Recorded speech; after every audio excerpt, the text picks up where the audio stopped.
Assalamualaikum. Ya apa kabar rek? Gimana kabarnya duluran RRF semua? Dulu-duluku, konco-koncoku, besti-bestiku semuanya sehat ya? Mari kita ngopi sambil ngobrolin ayam bersama Rahma Roaster Farm. So asik ya guys. Saya suka asik soalnya dan memberikan keasikan dan keceriaan bagi teman-teman yang lagi galau kok terus guys. Seperti yang sudah kami sebutkan di Facebook, hari ini kita akan membahas tentang pencegahan penyakit series. Kenapa series? Kenapa terbagi menjadi beberapa video? Karena jika dijadikan satu video itu panjang gitu ya guys, nanti yang menonton malah pusing gitu. Yang nonton aja pusing, gimana yang bikin ya guys. Oke, di video ini kita akan bahas tentang dari mana penyakit itu berasal. Kalau di saudara kita para peternak ayam sayur, tema video ini mungkin masuk dalam kategori sterilisasi ya guys. Tapi kalau di para peternak atau penghobi ayam bangkok kayak kita, itu ngomongin sterilisasi itu apa sih? Susah gitu ya. Karena perilaku dan kebiasaan kita itu beda gitu loh. Tahu nggak perilaku para peternak, para perawat, para penghobi ayam bangkok itu gimana? Kumpul, gumbal, nongkrong di kandang, ngopi. Semua teman plus ayamnya itu diajak di kandang, nongkrong di kandang, ngopi, gumbal, gerumbul lah. Itulah asiknya kita itu gitu ya guys. Tapi di situ juga mengandung bahaya penyakit gitu. Dan plus para peternak ayam bangkok atau para pecinta ayam bangkok itu rata-rata itu kan menjalankannya hanya sebatas hobi atau sampingan ya. Jadi jarang banget gitu yang punya kandang terpisah dari rumah itu. Rata-rata kan kandangnya itu jadi satu dengan rumah gitu kan. Di belakang rumah atau di samping rumah. Nah, tema dari mana penyakit berasal ini sudah disesuaikan dengan kondisi lapangan para pecinta ayam bangkok ini. Nah, dari mana penyakit itu berasal? Penyakit itu berasal dari dua. Yang pertama itu dari luar kandang dan yang kedua itu dari dalam kandang. Mari kita bahas yang pertama dulu. Penyakit ayam yang berasal dari luar kandang. Artinya adalah penyakit yang berasal dari luar area kandang kita dan dibawa masuk ke kandang kita melalui perantara. Penyakit impor lah guys. Nah, dilihat dari asal-usulnya, penyakit yang berasal dari luar kandang itu terbagi menjadi 3. Yang pertama, penyakit yang berasal dari tetangga. Yang kedua, penyakit yang berasal dari teman. Dan yang ketiga, itu adalah penyakit yang berasal dari antah berantah. Nah, loh, kok ada dari tetangga, ada dari teman pula? Biar ngerti kita langsung bahas aja ya guys. Penyakit yang berasal dari tetangga. Penyakit yang berasal dari tetangga itu apa sih? Apa lambe tanggamu itu, omongan tanggamu itu yang biasanya bikin darah tinggi, asam lambung, jantungan, stroke. Bukan ya guys. Penyakit yang berasal dari tetangga itu artinya adalah penyakit ayam yang ditularkan oleh ayam tetangga kita. Nah, ini biasanya kan terjadi pada ayam yang diliar bebas, diumbar bebas, lepas, tak terbatas wes pokoknya sampai kumpul sama ayam tetangga-tetangga, masih kumpul dengan ayam tetangga-tetangganya. Kalau kondisinya masih seperti ini, masih bebas liar bebas seperti ini dan bertanya tentang pencegahan penyakit, aku tak lambaikan tangan kamera aja kayak nyerah.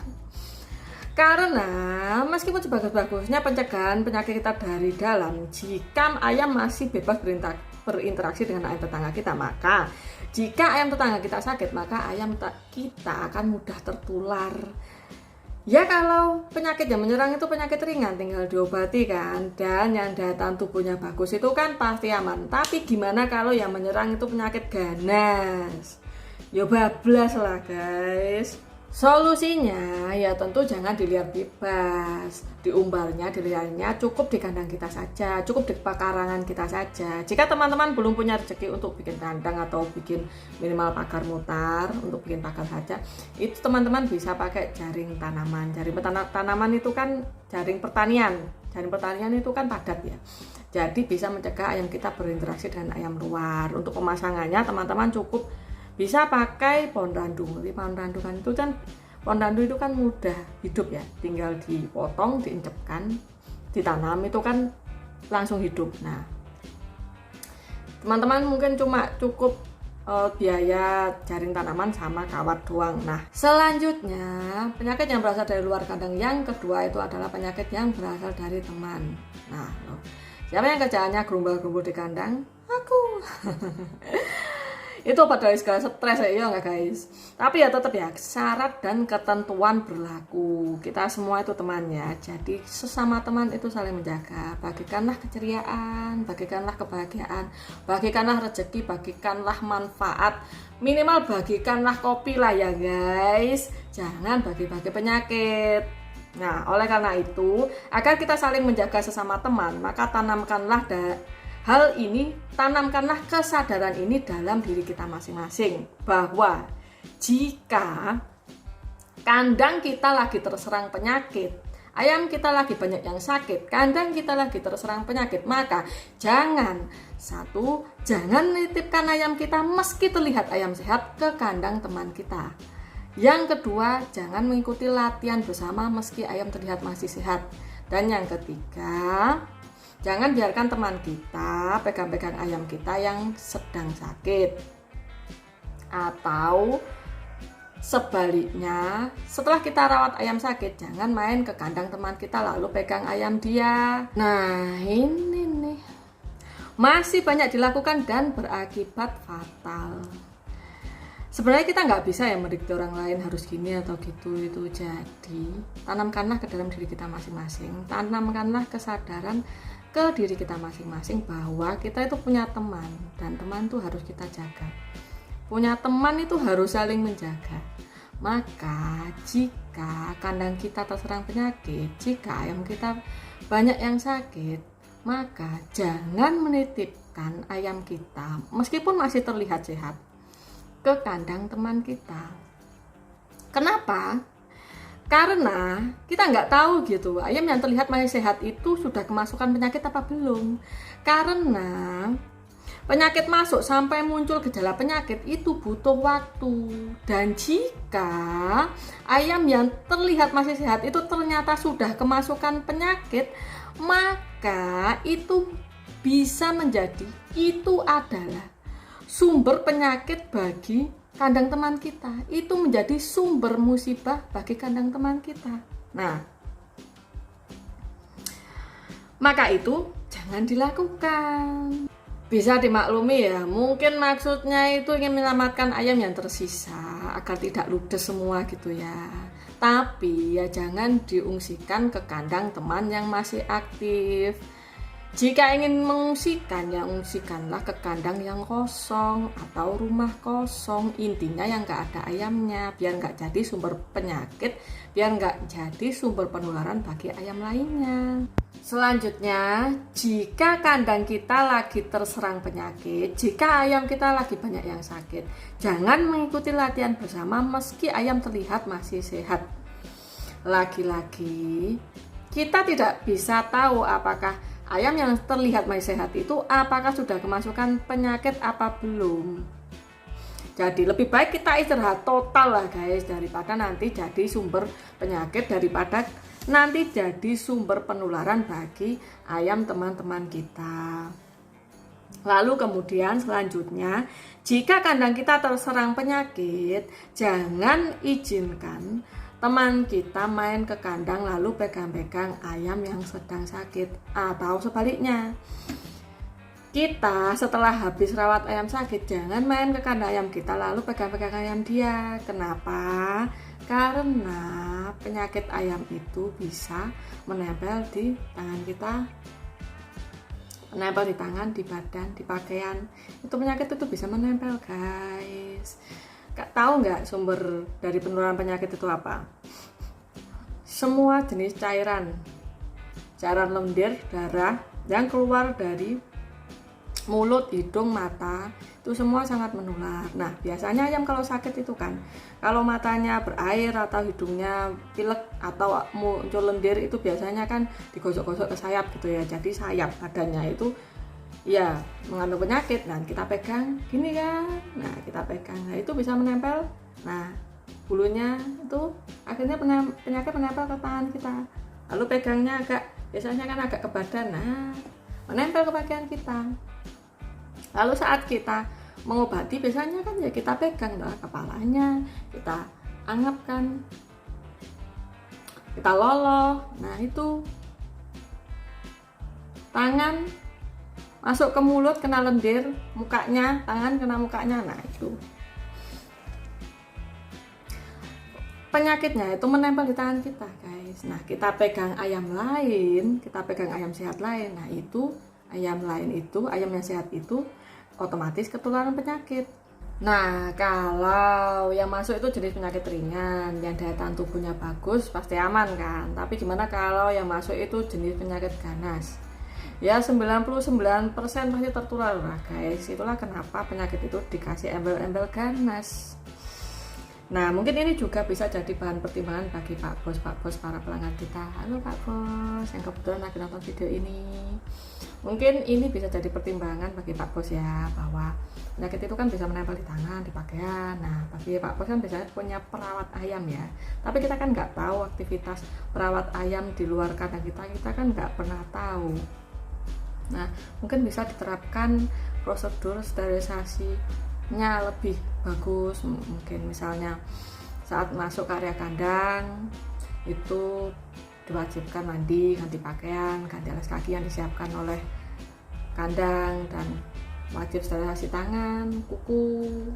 Ini kuku kan terlalu pendek kan ya, soalnya biar nggak kotoran tuh nggak menempel dan gampang sterilisasi.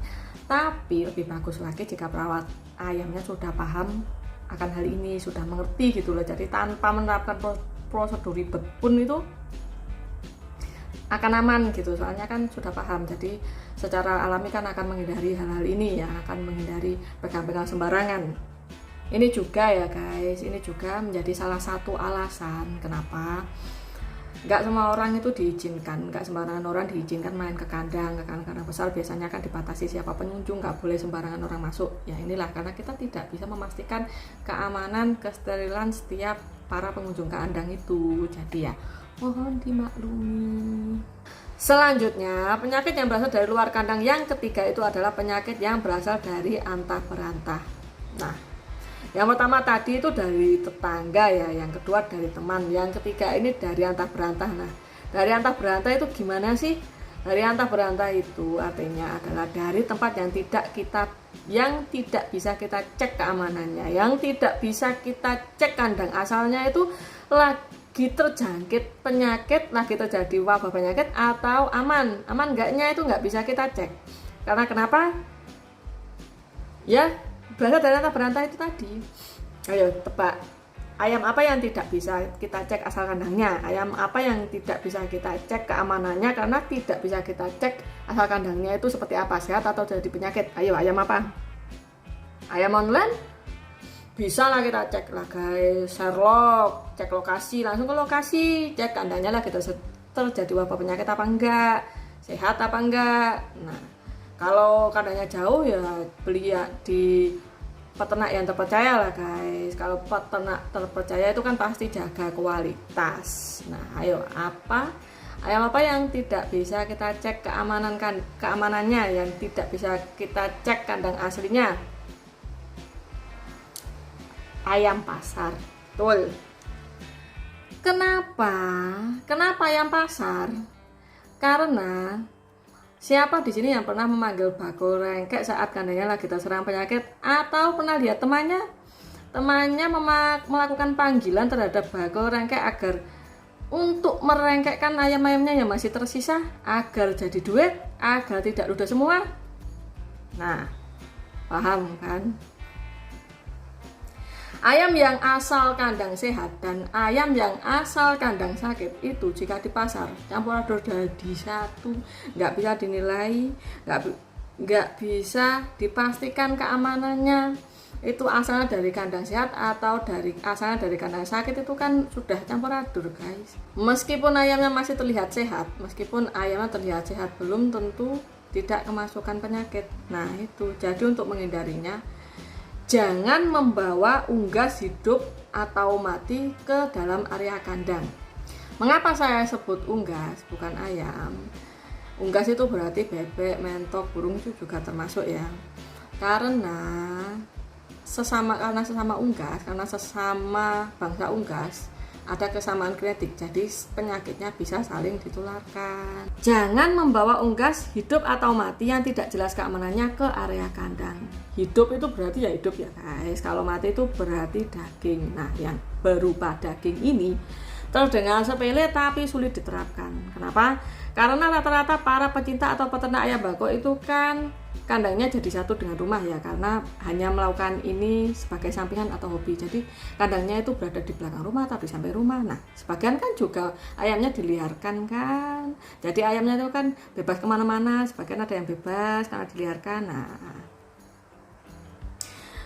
saat musim banjaan, musim perayaan, ya danan maleman, hari raya, itu kan biasanya kan musimnya beli daging ayam di pasar kan. Jika cairan dari hidung, mulut, mata ayam itu sangat nular, bagaimana dengan darahnya? Bagaimana dengan dagingnya? Ya sama.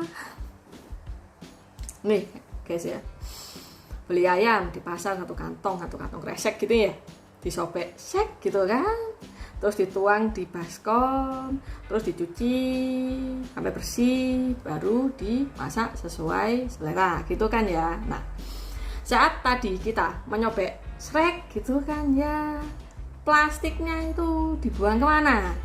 Plastiknya yang berisi darah, yang ada darah menempel, terus kriwilan daging itu dibuang kemana? Ke tempat sampah.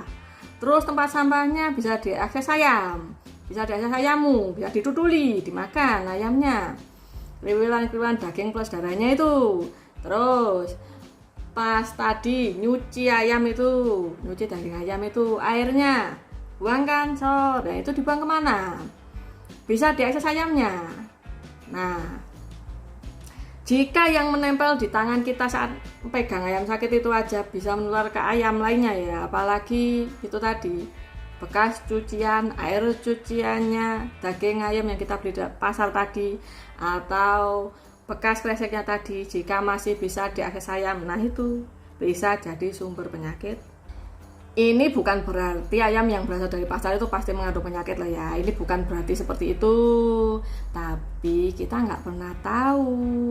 Nah, untuk menghindarinya, solusinya, jika ingin memberi ayam yang hidup dari pasar, misalnya ayam jago, karena banyak kan pasar ayam kan ya, kalau ingin beli ayam yang hidup dari pasar, maka karantinalah dulu di luar area kandang, jangan dibawa ke kandang, dikarantina di luar dulu 2 minggu. Kalau memang tidak sakit ya, tidak mengandung penyakit ya nggak masalah, nanti baru dibawa ke kandang, tapi jangan langsung dibawa ke kandang, dikarantina dulu di luar.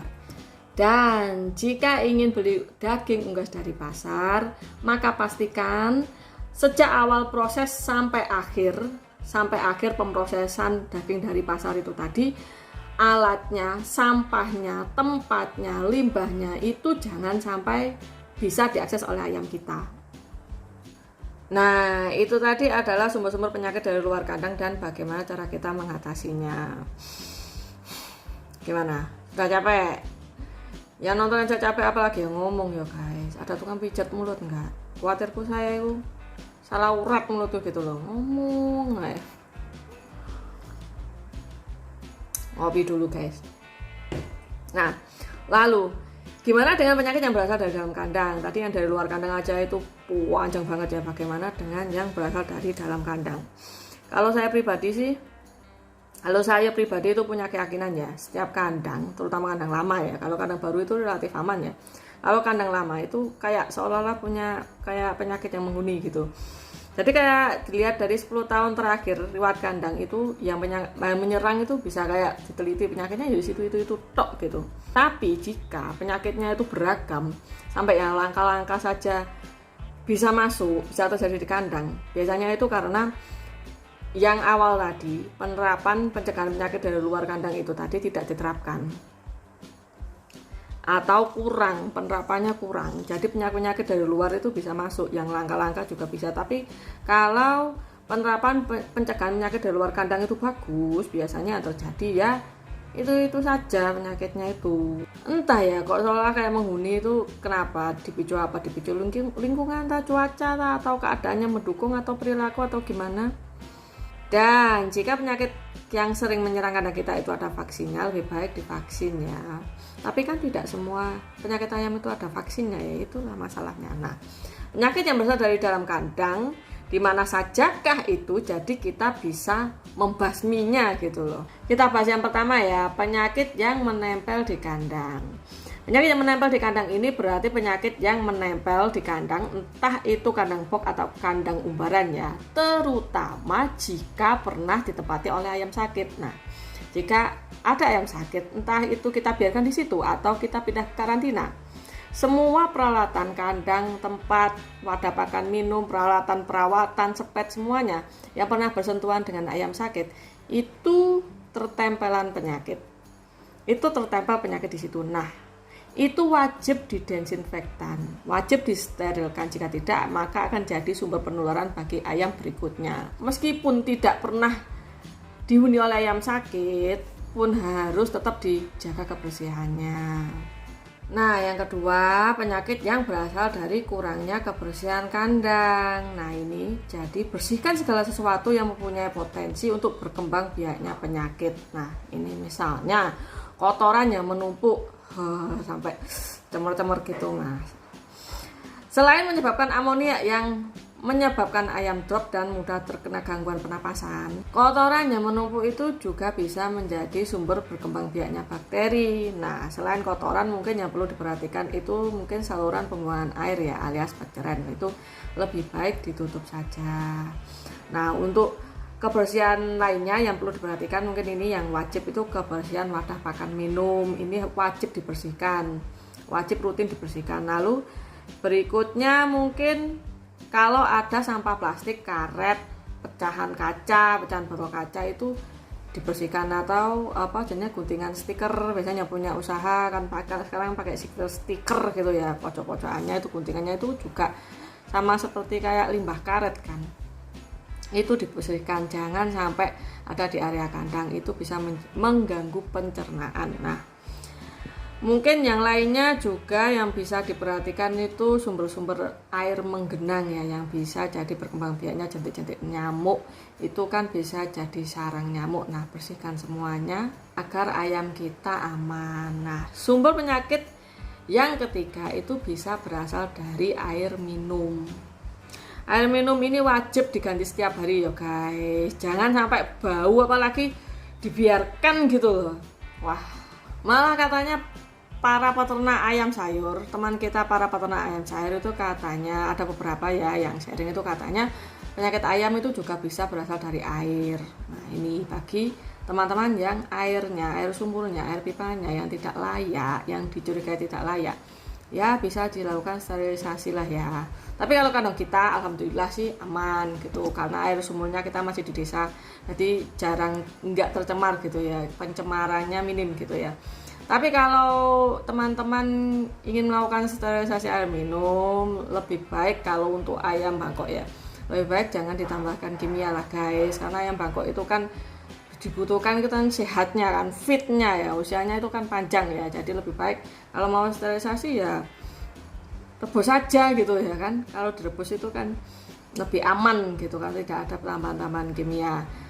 Toh ayam kita juga sedikit kan, jumlahnya paling-paling juga puluhan. Jika ratusan atau ribuan ya pakai aja itu, kayak sekarang kan ada kayak Pak Bos kan mungkin kan ada alat kayak sterilisasi yang dari mesin, dari alat gitu ya, yang pakai sinar UV apa-apa itu katanya.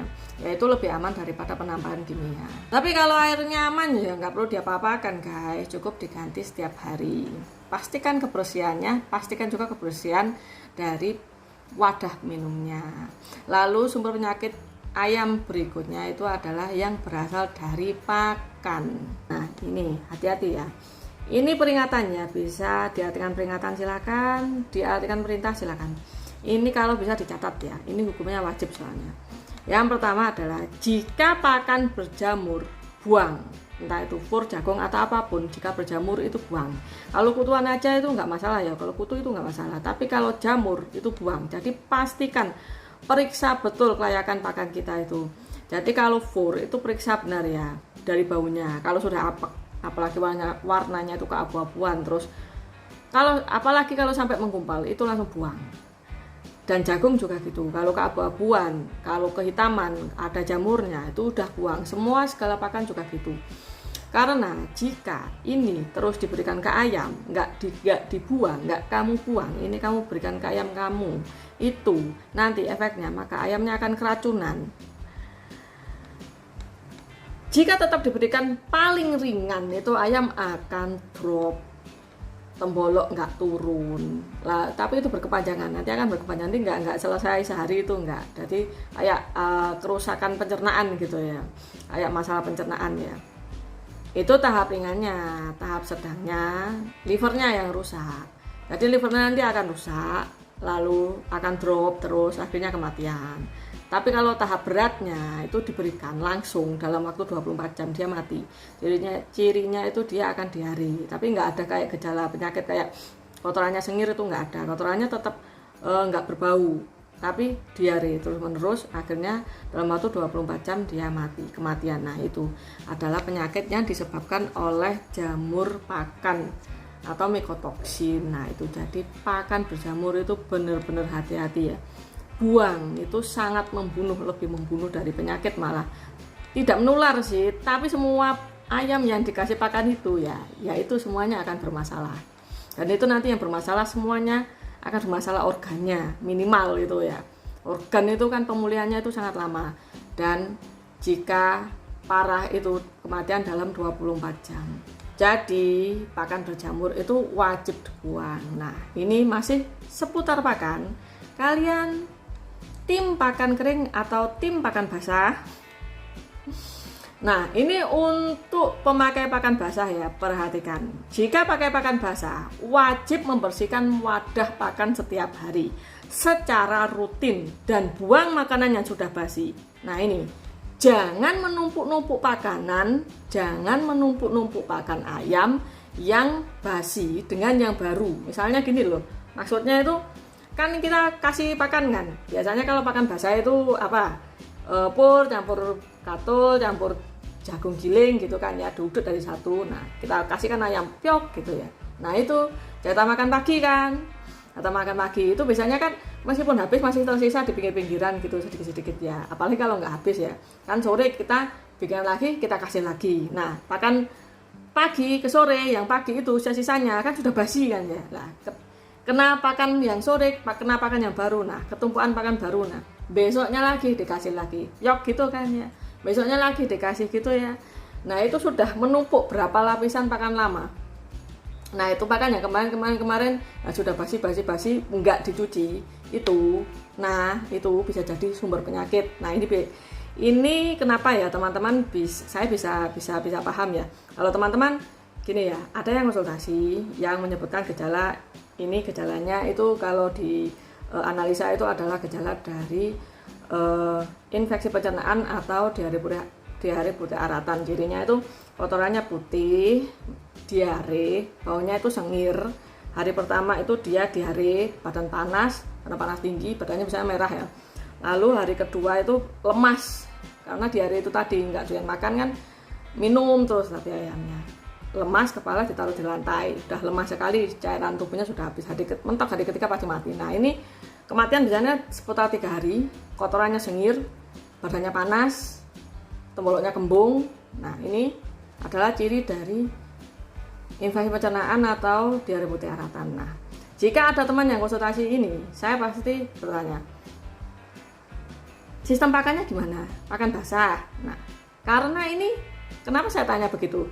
Karena ini bisa berasal dari ini, pakan-pakan basi. Asalnya adalah bukan dari pakan basahnya, tapi kebersihan wadah pakannya. Nah, jadi karena kebersihan wadah pakannya itu tidak diperhatikan, maka terjadi penumpukan dari pakan-pakan basi sisa-sisa kemarin, jadi kerak-kerak. Nah, itu jadi sumber penyakit. Nah, beda dari mycotoxin tadi ya, beda dari keracunan pakan karena jamur tadi ya.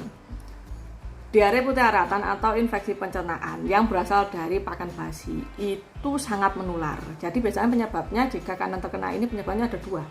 Karena kebersihan pakan itu tadi, pakan basi, atau dari penularan dari penyakit dari luar. Nah, ini Tapi jangan salah, apa penyakit ini menyerang pada pakan basah saja karena basi? Tidak juga. Meskipun pakan kering, meskipun fur kering, tahu nggak? Fur kering juga bisa basi. Ngerti nggak maksud saya? Jika ini fur kering itu bisa basi jika biasanya kan ayam baru netas kan kita pakannya kan ditaruh di bawah ya. Nah, ditaruh di bawah itu kan bisa diinjak-injak ayam toh. Nah, bisa di pupi yo kan, pupnya itu kan ya basah gitu kan ya, kena pakannya. Nah, kena fur terus nempel di wadah pakannya itu kan pur basah campur kotoran. Nah, itu pur basahnya itu besoknya kan juga basi kan, menempel di wadah pakannya itu kan. Makanya wadah pakannya itu wajib dibersihkan. Kalau saya sih ya, kalau wadah bisa diinjak-injak ayam itu setiap, meskipun isinya itu fur kering itu setiap mau kasih makan itu selalu saya bersihkan. Kalau dibersihkan, kalau dilap lah, minimal dilap sampai kering, sampai bersih, sampai kotorannya itu bersih semua. Kalau nggak begitu ya pasti akan terancam dengan infeksi pencernaan ini tadi. Nah, gimana? Ancaman penyakit dari pakan itu susah juga toh. Gimana? Mau pakai pakan kering yang ditaruh atas, yang nggak bisa kena air, yang nggak bisa basah, nggak bisa kena kotoran. Yo, nggak apa-apa sih, tapi itu juga ada ancamannya sendiri gitu loh. Jadi, pakan yang ditaruh di atas, yang tidak bisa kena kotoran, yang nggak bisa kena air, yang selalu kering, terjaga keringnya, terjaga kebersihannya, itu juga tidak pasti aman gitu. Jika tidak aman, jika kita ngisinya itu ngisi full terus nggak tahu kapan habisnya, itu juga nggak bisa aman. Jadi lebih baik kalau memang pakai pakan kering biar nggak sering isi ya, minimal lah ya seminggu sekali, atau kalau bisanya 3 hari sekali atau seminggu sekali. Itu harus benar-benar dikosongkan lalu dibersihkan. Ngerti nggak guys? Kenapa? Karena pakan kita yang kita tumpuk, nah kita kan kadang kan kasih sor gitu kan ya, kita isi gitu ya, terus belum habis kita isi lagi gitu ya, terus belum habis kita isi lagi tuh, belum habis kita lah. Yang paling bawah itu, yang pojok-pojok mungkin ya, yang tulisannya dikit-dikit, yang pojok-pojok itu pakan sejak kapan? Pertanyaannya kan gitu kalau nggak pernah kita bersihkan. Nah, sedangkan pakan itu punya usianya sendiri kan, pakan itu punya kayak umurnya, expirednya sendiri kan. Kalau fur itu jangan salah loh, fur itu nggak bertahan sangat lama, itu tuh tergantung dari cuaca juga, kelembapan udara juga. Bisa jadi 1 bulan rusak juga bisa 45, bisa 2 bulan rusak. Itu semua tergantung dari cuaca, dari kondisi juga, dari banyak yang pengaruhi lah. Paling tidak itu kalau saya nggak berani ya, kalau 2 minggu 3 minggu itu nggak berani, harus seminggu sekali bersihkan pakan. Jadi pakannya itu pure semua, itu baru, nggak ada yang di pojok-pojokan itu pakan lama. Karena kalau fur ya, kalau biji-bijian itu mungkin aman ya.